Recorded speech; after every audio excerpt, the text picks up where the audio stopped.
My name is Alex, and I grew up in a quiet town in Pennsylvania where thick forests surrounded everything and hunting was a normal part of life.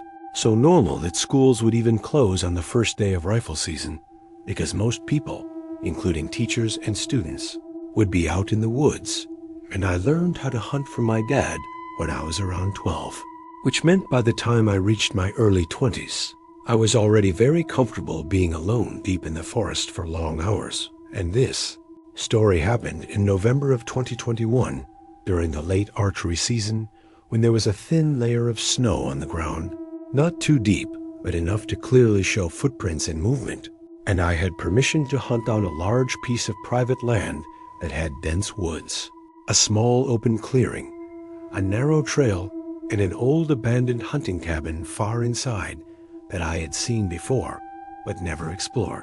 And that morning I arrived around 5:15 a.m. while it was still completely dark, parked my truck near an old metal gate that looked like it hadn't been used in years, grabbed my gear, turned on my headlamp, and started walking in. And even before I reached my usual tree stand, I felt something strange, like I was being watched, not in a clear way, but just a feeling that wouldn't go away. But I ignored it because I had felt similar things before, in the woods, and it usually meant nothing. So I climbed up my stand about 20 feet high and waited for daylight. And as the sun slowly came up and light started filling the trees, everything seemed normal again until about an hour later when I noticed something that immediately caught my attention. About 60 yards away, there was a ladder stand that I was almost sure had not been there before. And what made it even stranger was that the snow around it was untouched except for a single straight line of footprints coming from deeper in the woods directly to that stand, and nothing else. No exit tracks, no movement around it, just that one line. So I kept watching it carefully. And around 8 a.m., I saw movement in that direction. And at first, I thought it was a deer stepping out slowly, but then I realized it was a person. A man standing behind a tree, wearing a dirty gray hoodie and dark pants, not wearing any bright hunting color like orange, which already felt wrong. And he was standing completely still, just looking straight at me. And after a few seconds, he slowly raised his hand and gave a small wave, but it didn't feel friendly. It felt more like he was letting me know that he knew I was there. And I raised my hand back just a little, unsure what to do. And then he stepped behind the tree and disappeared, and I waited for him to come out again, but he never did. No sound, no movement, nothing. And after sitting there for a while longer, trying to convince myself it was just another hunter, I climbed down around 10 a.m. and walked carefully toward the area where I saw him. And when I got there, I immediately noticed something that made my stomach drop. The snow was still untouched, except for my own tracks and that same single line leading to the stand. So I followed those footprints slowly until I reached the base of the ladder stand, and when I looked up it was empty, and even the seat had a thin layer of snow on it, like no one had been sitting there at all, which made no sense because I had clearly seen someone. And I stood there for a moment trying to process it before deciding to head back. But on my way, I started noticing orange cloth strips tied to tree branches at different heights, some at eye level, some higher, like markers or signs. And I was sure they hadn't been there before. And that's when the uneasy feeling came back stronger than before. So around noon, I returned to my truck to eat something and think, still feeling like I was not alone. But I kept telling myself it was just my imagination. So later in the afternoon, I went back in again, trying to continue my hunt, and about an hour before sunset, while I was sitting quietly, I suddenly heard footsteps behind me, slow and heavy, not like a deer or any animal I knew. And when I turned my head, I saw the same man again, this time much closer, standing between the trees, and now I could see more details. His face looked pale. He had a rough, unshaven beard, and he was holding something in his hand that looked like a screwdriver, and he was staring directly at me with a strange expression that almost looked like a smile, but not a normal one. and we just looked at each other for a few seconds without saying anything. And then he slowly turned and walked away into the woods. And at that moment, I felt a strong urge to leave, like something inside me was telling me this was not right. But I still stayed a little longer. And when the sun finally went down and darkness started covering the forest, I climbed down and began walking back faster than before. And that's when I started seeing more of those strange markers. But this time they were different. Small dead animals like squirrels and birds were hanging from branches using string, and one of them had a circle shape drawn in the snow underneath it. And seeing that made my chest tighten with fear, and I picked up my pace, moving quickly toward the clearing where my truck was. But just before reaching it, I saw something that made me stop for a second. My backpack was sitting against a tree, even though I clearly remembered leaving it up in my stand, and when I opened it, everything inside had been taken out and placed neatly on the ground, which meant someone had been very close to me earlier without me noticing. And at that point, I didn't think anymore. I just grabbed my things and ran toward my truck. And when I reached it, I saw that the driver door was slightly open, even though I was sure I had locked it. And my papers inside had been moved around. And I quickly got inside, locked the doors, and looked out toward the tree line. And there he was, again, standing about 40 yards away, watching me. And this time, instead of waving, he slowly lifted his hand and moved his finger across his throat in a clear-cutting motion. And without thinking, I started the truck and drove away as fast as I could, not stopping until I was far from that place. And later, when I told the property owner, he confirmed that no one else was allowed there. And weeks later, I heard that officers found a hidden shelter deep in those woods with strange items and animal remains. And after that, I never went back there again. And I never hunt alone anymore, because sometimes when you think you are alone in the forest, you are not. After I drove away from the property that night, my hands were still shaking on the steering wheel, and I kept checking my mirrors every few seconds because I couldn't shake the feeling that the man might somehow be following me, even though I knew how unrealistic that sounded. And when I finally reached the main road where there were occasional cars and lights again, I started to feel a little safer. But the tension in my chest didn't go away. And when I got home, I didn't tell anyone right away because I couldn't even fully explain what had happened without it sounding confusing or unbelievable. So I just sat there replaying everything in my head, especially the part where my backpack had been moved and my truck door had been opened, because that meant he had been close to me for a long time without me ever noticing.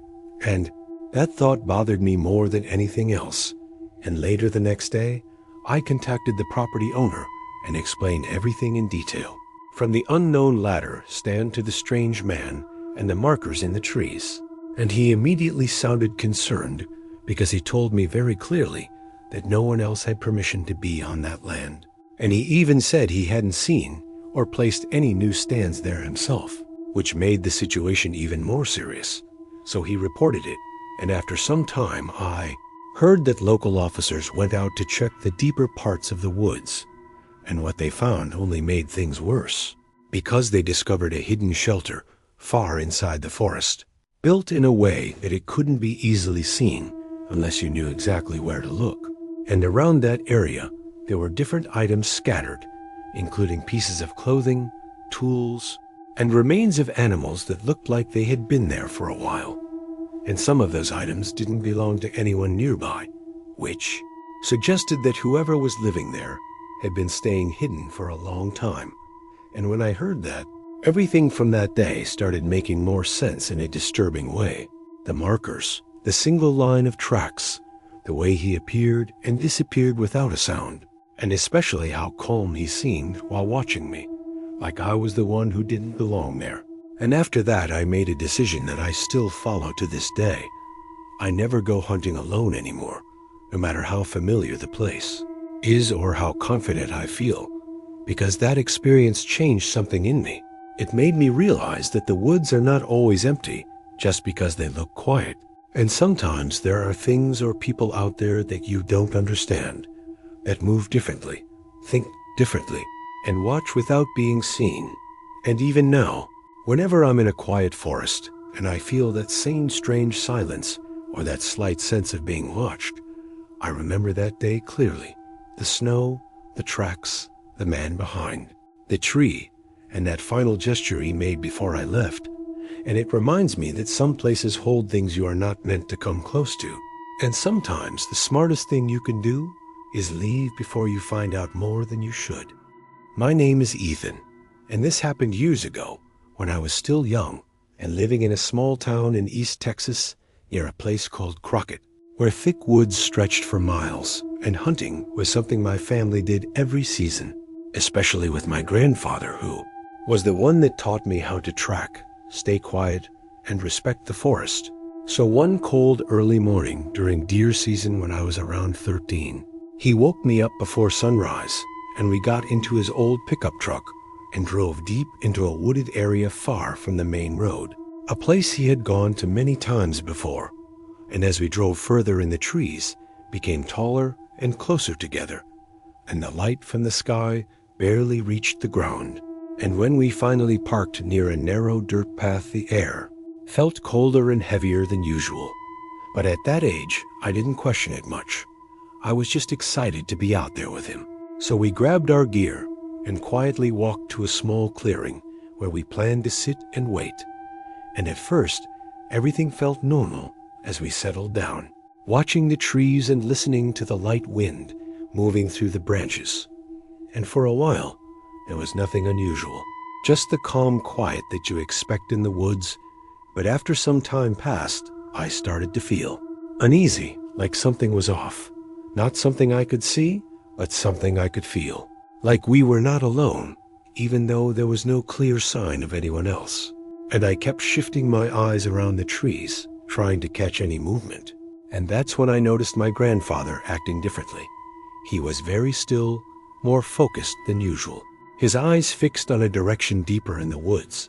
And when I softly asked him if he saw something, he didn't answer right away, then quietly told me to stay still and not make any sudden movements, which immediately made my chest tighten, because he never said things like that unless something was truly wrong. And a few minutes later, I heard something, a sound coming from far away, but slowly getting closer. And it didn't sound like a deer or any animal I was used to hearing. It was heavier, slower, like something stepping carefully, but with weight, almost like a person walking, but not quite right.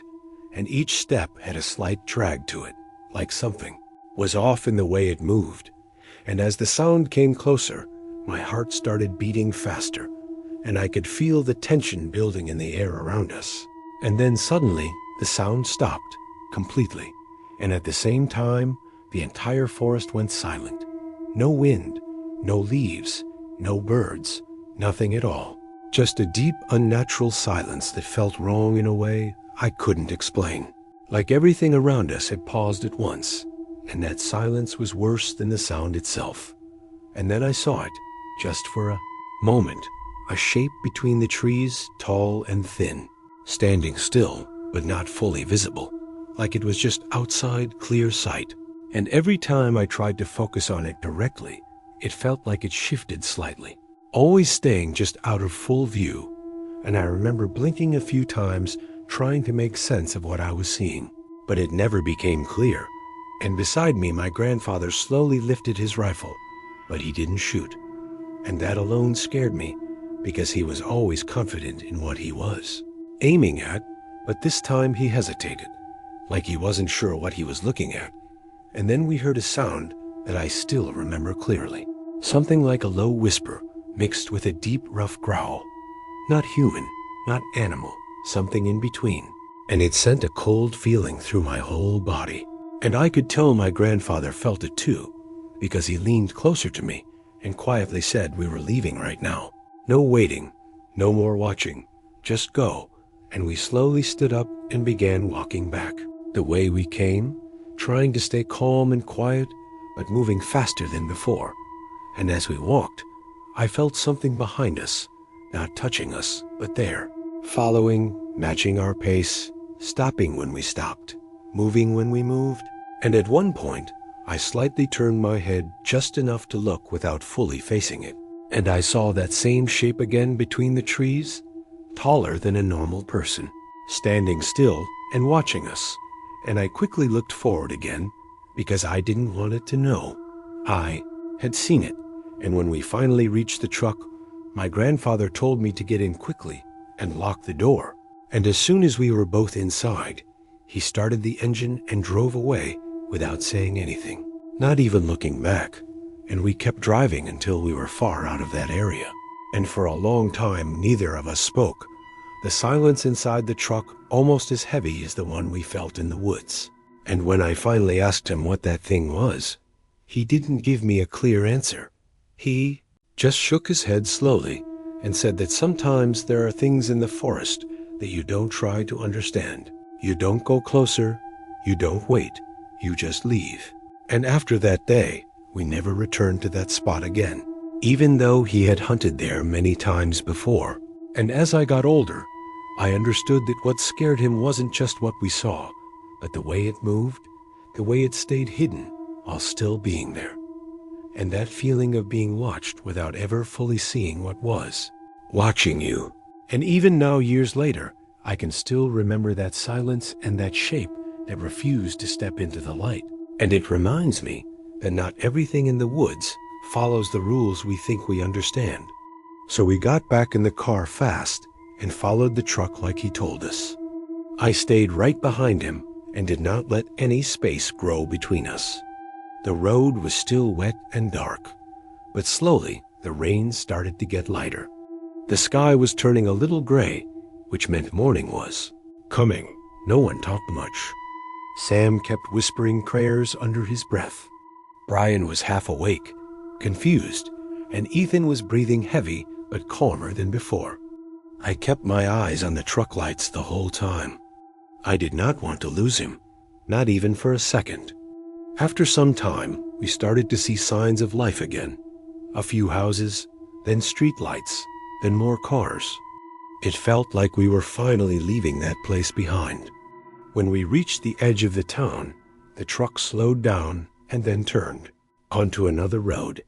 I hoped once to say thank you. The driver lifted his hand out of the window for a second, like he understood, and then he was gone, just like that. We kept driving in silence for a while.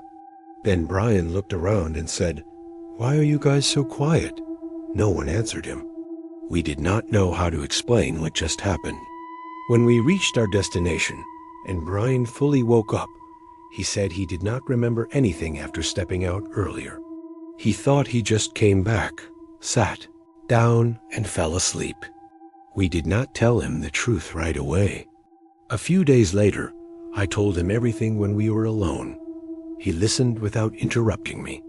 When I finished, he stayed quiet for a long time. Then he said he remembered seeing bones on the ground where he went, but nothing after that. That was the last time we ever took a night shortcut through a forest. After that trip, something changed in all of us. We still traveled, but we avoided empty places at night. And I learned something I will never forget. Not every quiet place is safe. Some places are not empty. Sometimes you are just a visitor where you should not be, and some mistakes are not forgiven quickly. Even now, when I drive late at night and hear a small sound outside the car, my body freezes for a moment. That feeling never fully went away,